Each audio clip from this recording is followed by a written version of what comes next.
자, 여러분 반갑습니다. 자, 이번 시간에는 우리가 저번 시간에 원래 좀 같이 공부하려고 했던 내용인데 부력, 지난 시간에 아쉽게 못했던 부력에 대해서 좀 살펴보고 이제 바로 개념 정리 문제에 들어가도록 하겠습니다. 자, 일단 부력에 대해서 여러분들이 한번 개념은 잡고 가셨으면 좋겠어요. 왜냐면 이제 우리 유체역학이 아니면 여러분이 살면서 사실 부력에 대해서 그렇게 크게 뭐 내용을 공부하거나 다룰 일이 없습니다. 유체역학에서만 좀 다루고 있고요. 그럼에도 불구하고 우리 주변에는 정말 이 부력을 받는 물체들이 굉장히 많아요. 근데 어쨌든 이 부력이라고 하는 이게 뜰부자의 힘력자죠. 물체를 띄우는 힘이에요. 그래서 유체 속에 있는 물질은, 그러니까 물체는 유체 속에 있는 물체는 수직 방향으로, 수직 상방향이죠. 수직 상방향으로 힘을 받고 있다. 그 힘을 갖다 우리는 뭐라고 한다? 부력, 이렇게 얘기를 해요. 그래서 여러분 부력이라고 하면은 유체 속에 있는 물체가 수직 상방향으로 받는 힘, 이렇게 정의를 하시면 딱 좋게, 그 정도만 정의를 하시면 좋을 것 같아요. 그래서 여기 그림이 있는데 여러분들 그림이 이게 2-12에 있는 그림이죠. 여러분들 교재 2-12에 있는 그림인데 뭐 제가 지금 방금 말씀드렸던 내용을 갖다가 이렇게 뭐 도식적으로 표현한 이제 그런 상황이에요. 그래서 부력을 갖다가 그림으로는 이렇게 표현을 하는데 수식적으로 어떻게 표현하느냐 이렇게 나와요. 근데 여기 우리 부력에서 제가 쓰는 이제 어떤 기호들 기호 체계를 좀 설명을 드리면 제가 이렇게 F 쓰고 지금 이렇게 B 밑에 아래 첨자 B 썼잖아요. 요거는 부력을 얘기를 한 겁니다. 부력. 그래서 이게 뭐 부력이라고 해죠. 이게 부력. 뭐 이런 게 아니라 그렇게 보셔도 상관없다. 부력이니까 비를 썼구나 이렇게 보셔도 상관은 없는데 부력이 영어로 우리 보얀트라고 해요. 보얀트. 그래서 보얀트 포스라고 얘기를 하기 때문에 B로 이렇게 대문자 B로 첨자를 썼습니다. FB는 부력을 의미해요. 부력은 어떻게 정의가 되냐면은 비중량 곱하기 최적입니다. 이 V가 속도가 아니라 최적이에요. 이거 최적입니다. 그래서 이걸 그냥 글로 풀었으면은 부력은 우리 비중량 곱하기 최적 이렇게 나옵니다.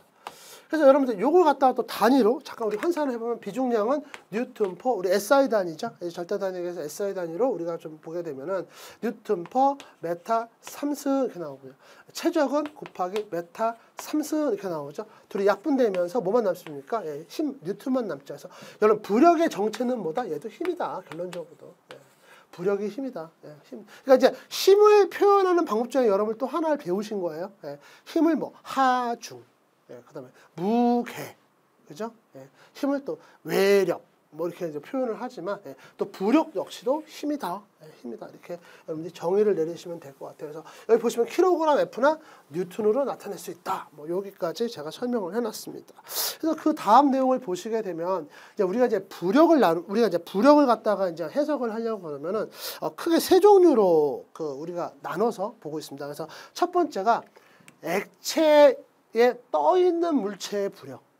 액체에 떠 있는. 근데 이게 100% 여러분들 이제 우리 뭐 바다라고 해야 되나? 강이라고 해야 되나? 강에 이제 보면 이제 수면이 이렇게 있으면 물체가 예를 들어서 이렇게 있다. 이런 물체다 보면 100% 이렇게 떠 있는 경우는 없잖아요. 보통 얼마라도 잠겨 있죠. 그래서 보통 우리가 이제 보는 물체들은 요렇게 이제 잠겨 있는 이제 그런 상태를 취하게 됩니다. 그래서 어쨌든 물체에 떠 있는 그러니까 액체 위에 떠 있는 물체의 부력 이 얘기는 얘가 이렇게 떠 있다는 게 아니라 어느 정도 잠겨 있지만 위로 상방향으로 어느 정도 나와 있는 뭐 이런 형상을 여러분들 생각하시면 딱 좋을 것 같아요. 자, 그 다음에 우리가 해석할 수 있는 게 액체 속에 잠겨 있는 물체의 부력입니다.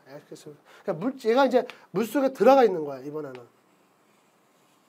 부력을 냅니다. 근데 이제 액체 속에 들어가 있는 경우인데 요건 또 두 가지로 우리가 나눠서 생각을 해야 돼요. 하나는 외력에 의해서 강제로 잠겨 있는 경우. 그러니까 얘가 원래 떠 있을 애인데 이런 경우는 없다고 했으니까 이런 경우는 했죠. 이렇게 물체가 수면 위에 어느 정도는 이렇게 드러나 있는 이제 그런 상태인데 외부에서 힘을 준 거죠. 뭐 손으로 밀었든 밑에서 잡아당겼든 해가지고 이렇게 외력이 이제 작용을 해가지고 물속에 들어가 있는 경우 이제 그런 경우가 있을 거고요. 또 한 가지는 어떤 경우가 있겠습니까? 스스로 잠겨 있는 경우가 있겠죠. 그래서 여러분들 요 전 시간에 제가 막 트래비스의 분수하면서 뭐 동전 얘기하고 그랬는데 그 동전 같은 경우도 여러분 물속에 던지면 어때요? 지가 스스로 가라앉죠. 가라앉습니다. 그래서 여러분들이 그런 내용들을 좀 나눠서 해석을 하니까 일단 기준부터 여러분 잘 잡으셔야 돼요. 자, 첫 번째 큰 기준은 뭐다? 물체가 수면 위에 떠 있는 경우, 위에 떠 있는 경우, 요거 그다음에 수면 밑으로 가라앉아 있는 거죠. 수면 속에 가라앉은 경우, 이거 둘로 나누고 얘를 또 둘로 나누는 거죠. 강제로 들어가느냐, 스스로 들어가느냐. 이렇게 나눠서 해석한다. 이렇게 일단은 여러분들 개념을 잡고 가시면 딱 좋을 것 같아요. 그럼 맨 먼저 우리는 물체에 좀 떠 있는 경우를 좀 먼저 우리가 살펴보도록 할게요. 떠 있는 물체의 부력을 하는데 아까 FB는 제가 뭐라고 그랬어요? FB는 부력이다 이렇게 말씀을 드렸죠. 그러면 물체에 액체에 떠 있는 물체의 부력 이렇게 얘기하는데 얘는 뭐랑 똑같아요? 아까 제가 부력을 설명할 때 뭐라고 했습니까? 어떤 물체가 이렇게 있으면 얘를 영직 상방으로 밀어 올리는 힘, 이게 FB라고 말씀을 드렸죠. 그럼 얘를 지금 이 액체가 얘를 지금 받치고 있는 거예요. 한마디로 밑에서 이렇게 받치고 있는 겁니다. 그 힘이 지금 부력이에요. 그 힘은 뭐하고 똑같겠어요? 하중하고 똑같겠죠? 여러분 이거 하중 무게도 물체의 무게인데 물체의 무게도 힘이에요. 궁극적으로 힘이잖아요. 그죠? 이게 물체의 무게도 궁극적으로 힘입니다. 여기서 한 번 더 우리 복습하고 갈까요? 이거 제가 지금 자꾸 말씀을 드리는 게 여러분 제가 이렇게 설명을 해도요. 계속 질문 게시판에 올라옵니다. 왜 부력은 무게랑 같은가요? 무게하고 질량하고 뭐가 다른가요? 여러분 무게는 여러분의 질량에다가 중력 가속도를 곱해야, 그러니까 가속도. 일단 가속도로 시작할게요. 가속도를 곱한 게 무게입니다. 가속도를 곱한 게 무게. 무슨 소리야? 왜? 우리가 지금 지구상에 여러분들하고 저하고 이렇게 지금 발을 붙이고 있는 이유가 뭐예요? 무게가 있기 때문에, 우리 몸에 무게가 있기 때문에 그래요. 무게가 있습니다. 근데 그 가속도는 얼마예요? 9.8 메타퍼세클하고 여러분 다 배우셨죠? 메타퍼세클의 제곱이죠? 이거 다 배우셨잖아요. 그러면 여러분들이 지금 체중계 올라가서 재는 본인의 몸무게는 뭐예요? 이거죠, 지금. 그럼 여러분들 체중을 재시면 여러분의 질량을 알 수 있다, 없다? 알 수 있다는 거죠. 여러분들의 몸에 대한 질량을 알 수 있습니다. 여러분들의 질량을 알 수 있습니다. 그럼 여러분들 어디 가서 얘기할 때 내 몸무게로 얘기하는 게 좋아요? 내 질량으로 얘기하는 게 좋아요? 질량으로 얘기하세요. 왜냐하면 여러분 어디 가서 몸무게를 써낼 때 우리가 몸무게 제출하고 그럴 때가 있을 거 아니에요. 병원에 가거나 그러면은 병원에 가서 본인의 체중이 얼마이십니까? 그러면은 예를 들어서 내 몸이 80kg야. 80kg이에요. 이렇게 얘기를 하지. 80kg예요. 이렇게 얘기를 하지. 80kg M이에요. 아니면 80kg F예요. 이렇게 얘기하는 사람 없죠? 80kg 포스예요. 이렇게 얘기하는 사람 없잖아요. 보통 생각해서 80kg 이렇게 얘기하잖아요. 근데 얘는 원래 80kg F죠? 여러분의 질량에다가 가속도 9.8 메타퍼세클을 곱해준 거랑 똑같지. 세클의 제곱을 곱해준 거랑 똑같잖아요. 그럼 여러분들이 질량을 한다면 얘를 갖다가 9.8로 나눠줄 수가 있겠죠. 그럼 체중이 거의 10분의 1로 줄어들죠. 한번 장난삼아 해봤어요.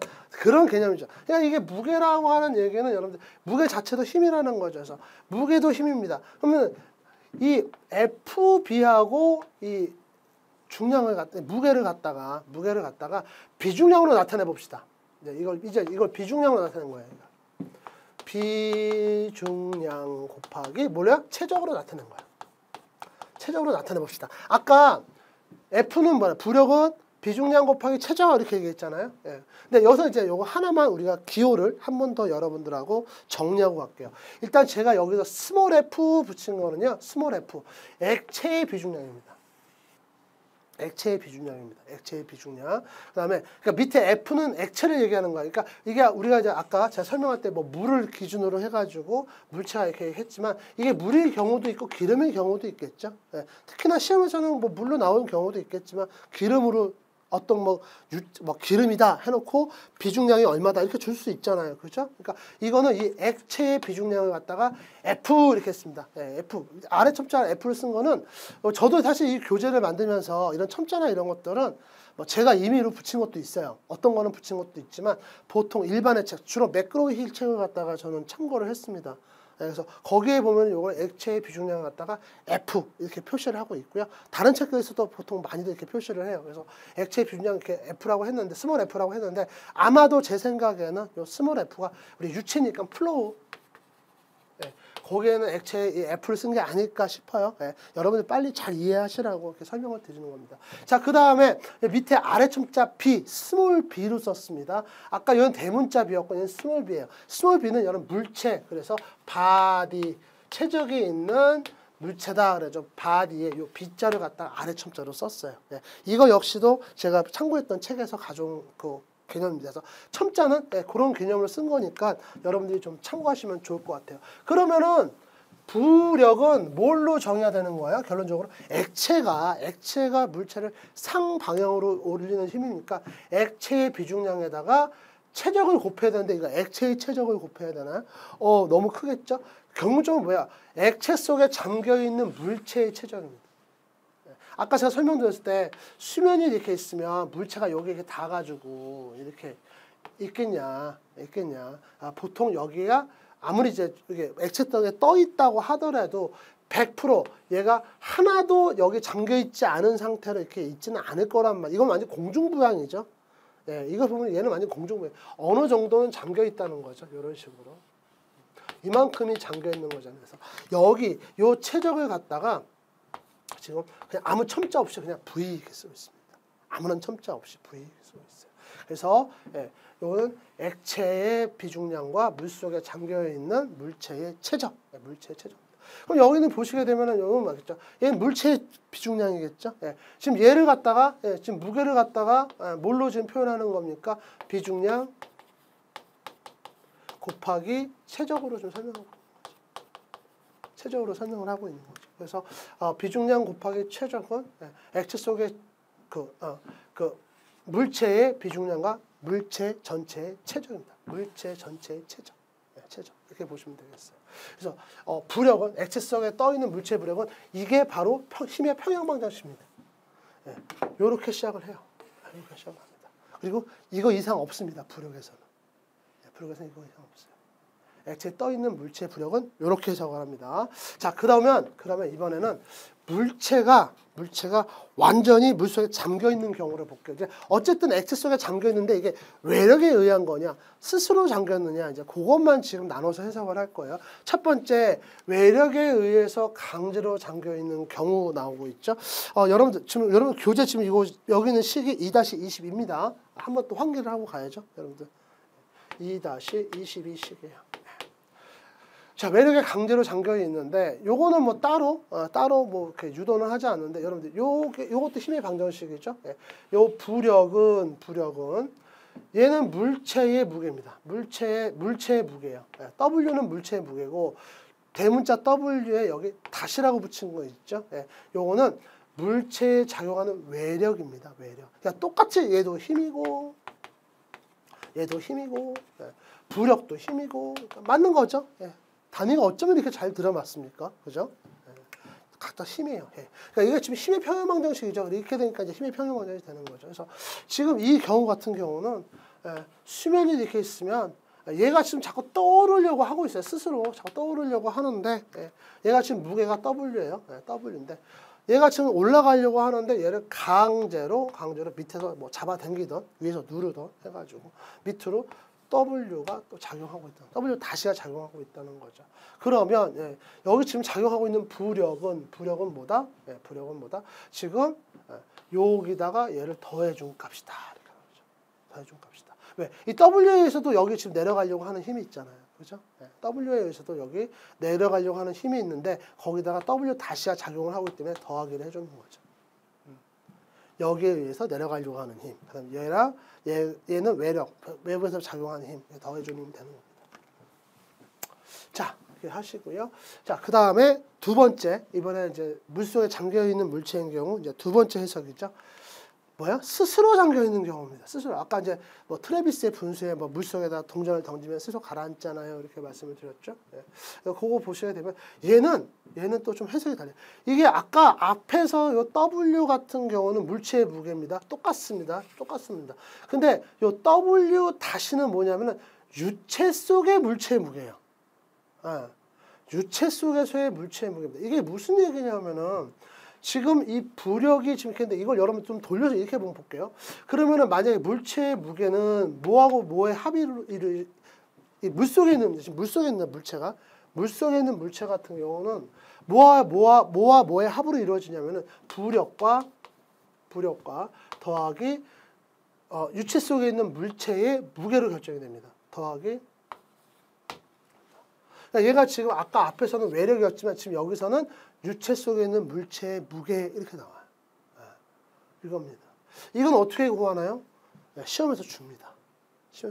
아니면은 요 두 개를 구할 수 있으면 요걸 구할 수 있는 거고, 그렇죠? 그래서 요렇게 외우셔도 상관없어요. 실제로 이걸 더 많이 쓸 수 있는데 여러분들 뭐 요것만 기억하시면 이거 맨날은 어렵지 않으니까.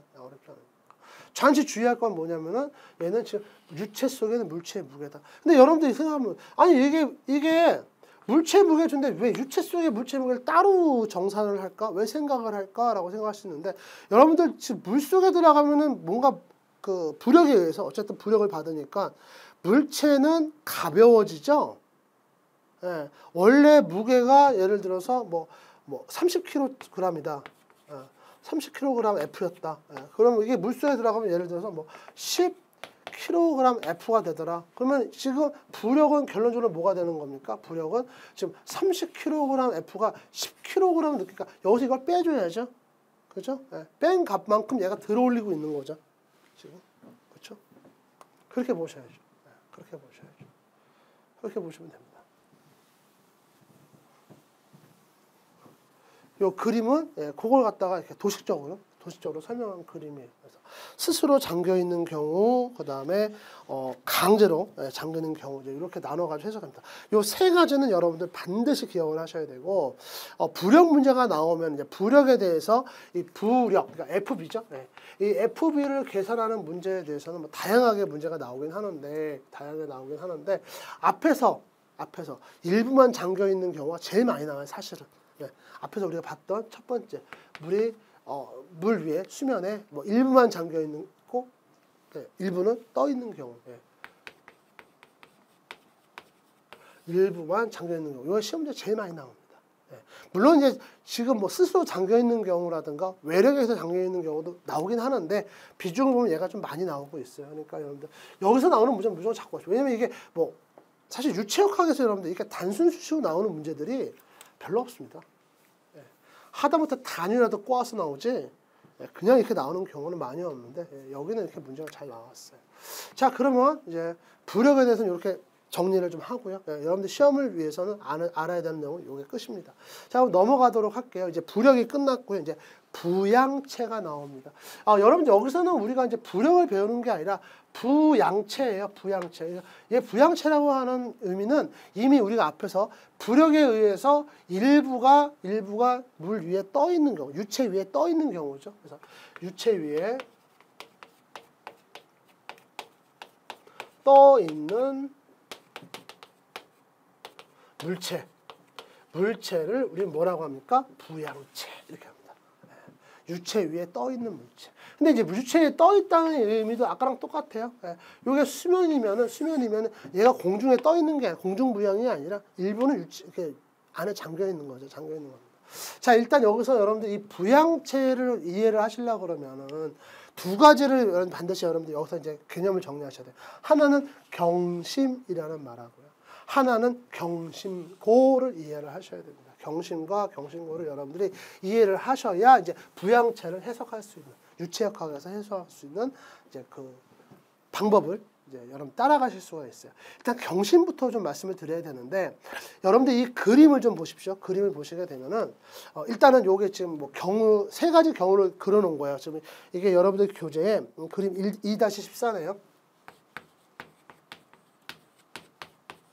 2-14 그림인데 이거 보시게 되면은 지금 이 부양체 같은 건 사실상 여러분들 이게 요 그림이 요것만 보세요. 요것만. 예, 요것만. 요거 두 개는 나중에 따로 이제 첨부로 설명을 할 테니까 요것만 일단 보십시오. 이게 여러분들 우리가 보통 어떤 뭐 수식이라든가 어떤 개념을 설명할 때는 이게 스탠다드하게 뭐 이렇게 이제 이런 상태죠. 예, 이런 상태가 있으면 자, 이걸 기준으로 해서 뭐 얘가 이렇게 뒤틀어졌습니다. 뭐 이렇게 이제 설명을 하는데 우리 부양체에서는요. 이 삐뚤어져 있는 게 이게 기본이에요. 이게 기본이에요. 다시 한번 설명할게요. 우리가 보통 어떤 원리나 개념을 설명할 때 이렇게 바르게 되어 있는 걸 가지고 얘가 뭐 이렇게 비틀어진 거를 이렇게 비틀어졌을 때 뭐 이런 식으로 이제 우리 설명을 하는데 부양체 같은 경우는 이게 스탠다드입니다. 이게 스탠다드입니다. 그래서 부양체의 중심을 보게 되면 두 가지 포인트, 두 가지 중요한 점이 나오거든요. 어떤 점이냐면 일단 무게중심. 이 부양체가 갖고 있는 자체의 무게중심. 걔는 지금 G로 표시했어요. 무게중심 G. G로 표시했습니다. 자, 그 다음에 얘가 이제 이 B는 부력이 작용하는 중심점. 그래서 이 부력이 작용하는 중심점이라고 얘를 B를 갖다 대문자 B예요. 얘를 부심 이렇게 얘기합니다. 부심. 다시 한번 얘기합니다. 지금 이 G가 의미하는 것은 이 부양체의 무게중심. 그 다음에 요 B, 그 아래에 있는 요 지금 점 찍혀 있는 요 B는 이 밑에서 지금 부력이 작용하잖아요. 이 부력이 작용하는 중심점, 그래서 우리가 부심 이렇게 얘기합니다. 부심 이렇게 얘기해요. 자, 이게 지금 스탠다드한 상태예요. 이렇게 삐뚤어져 있는 게. 예. 그것만 좀 유의하시면 돼요. 예. 삐뚤어져 있는 게 이제 우리가 그 지금 기준 상태인데 이게 흔들리다 보면은 요렇게 바로 되겠죠. 그러니까 요 지금 부양체의 중심이 이렇게 틀어져 있는데 얘가 어느 순간인가 이렇게 흔들리다 보면 이렇게 바로 수직으로 될 때가 있을 거라는 얘기예요. 예. 그러면 수직으로 됐을 때하고 이렇게 또 그 경사로 돼 있을 때하고 어떤 때 더 부심에 더 많은 힘이 작용하냐? 이때 작용한다는 거예요. 그래서 지금 B가 아니라 B 다시의 이 B 다시가 진정한 부심이라는 거죠. 그러니까 가장 부력을 많이 받고 있는 상태라는 거죠. 그렇죠? 네. 요건 좀 중요하지 않아요. 그러니까 여러분들은 지금 이게 지금 B가 원래 그러니까 이게 1번 상태고 이게 2번 상태로 변했구나. 이게 더 중요합니다. 지금. 네. 이 부심이 이렇게 변했구나. 그러면 원래 있던 상태에 있을 때 요 축하고 요 부심이 가운데로 왔을 때의 축하고 요거를 걷더니 이렇게 만나죠. 한 점에서 만나게 되더라는 거야. 그러니까 다시 한번 얘기합니다. 부심이 꺾어져 있을 때하고 수직으로 돼 있을 때하고 그 연장선을 걷더니 한 점에서 만나더라. 이 M을 갖다가 뭐라고 한다? 얘를 갖다가 경심 얘기합니다. 경심 이렇게 얘기해요. 경심의 의의는 이제 좀 이따 나옵니다. 이게 왜 중요한지. 그래서 일단 첫 번째로 이해하시는 게 부심, 무게중심. 그러니까 무게중심, 그다음에 부심, 그다음에 경심. 이렇게 세 가지. 그래서 무게중심, 부심, 경심. 이 세 가지는 여러분이 반드시 기억하시고. 영어로 이게 경심 그러니까 좀 그렇긴 한데 영어로는 되게 멋있습니다. 메타센터 이렇게 얘기를 하고 있어요. 다시 한번 그러니까 이 M은 여러분들 그러니까 사실상 어떤 물리적인 어떤 뭘 받거나 주거나 하는 그런 포인트가 아니에요. 물리적인 포인트가 아니라 서로의 연장선이 만나는 위치만 나타내는 겁니다. M은 그렇죠. 경심입니다. 그리고 그래서 보니까 이 무게중심이 이 경심이 무게중심하고 거리에 따라 가지고 이 부양체의 안정 조건이 결정이 되더라는 거예요. 나중에 보니까. 그래서 이 무게중심하고 이 경심까지의 이 거리를 갖다가 뭐라고 하냐? 경심고 이렇게 높이라는 의미를 가지고 경심고 이렇게 표현을 하기도 해요. 그래서 메타센터 하이트 이렇게 표현합니다. 자, 그래서 지금 여러분 여러분 교재 보시면 이게 지금 이 상태가 이제는 다 보세요. 이제는 다 보십시오. 지금 이 상태가 부양체가 안정된 상태예요. 안정된 상태예요. 얘는 지금 부양체가 불안정한 상태입니다. 불안정한 상태입니다. 그 다음에 얘는 지금 부양체가 안정도 아니고 불안정도 아니고 중립 이렇게 해요.